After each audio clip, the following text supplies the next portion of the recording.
Number 6, exercise number 6.1 का सवाल number पहला यहाँ पर करने वाले। देखिए बड़े इंपोर्टेंट क्वेश्चन है, आपको ध्यान से समझना स्टूडेंट्स। कैसे करेंगे इस क्वेश्चन को, सवाल देखो पहले पढ़ लेते हैं हम लोग। क्या लिखा है सवाल में कि रेखा है ए बी व सी डी बिंदु ओ पर प्रतिच्छेद करते हैं, यानी कि लिखा ए बी और सी डी बिंदु ओ पर प्रतिच्छेद करते, यानी कि एक दूसरे को काट लें। यदि कोण AOC प्लस BOE, AOC यानी कि ये वाला कोण और BOE ये वाला कोण दोनों मिलाकर के 70 डिग्री। कोण BOD ये वाला कोण 40 डिग्री का है।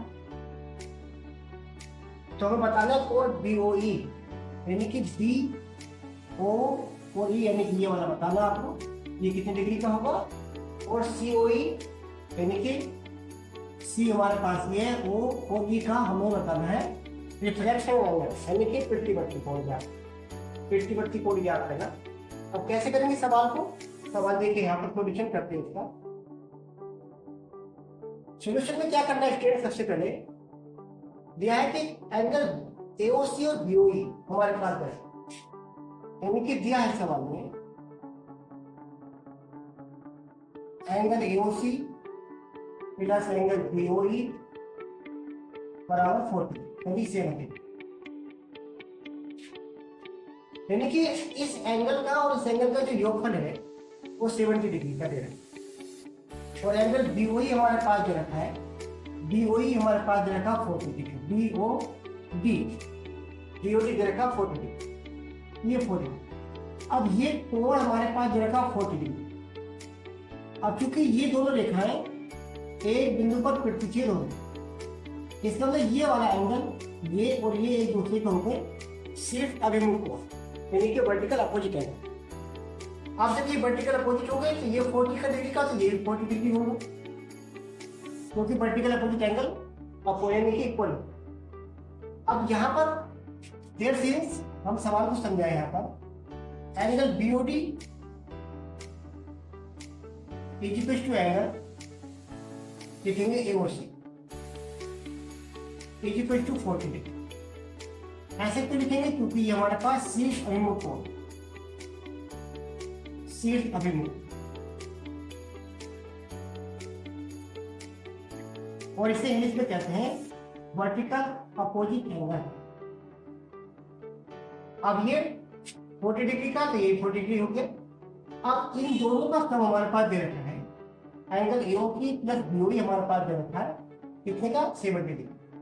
There since angle OC plus angle BOE is equal to हमारे पास हो गया 70।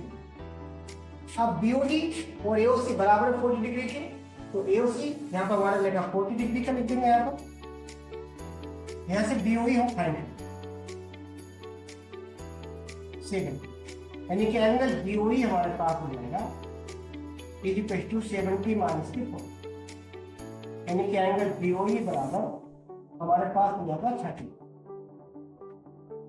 ओके स्टूडेंट, यानी कि ये जो एंगल हमारे पास BOE है ये 30 डिग्री का हमारा आ।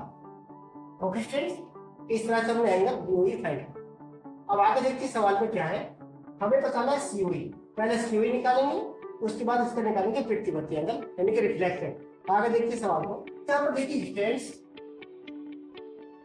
There since angle AOC 40 degree का हो गया, BOE हमारे पास 30 का हो गया। अब there since AOB is a line, यानी कि क्योंकि AOB एक रेखा है, एक रेखा है और रेखा पर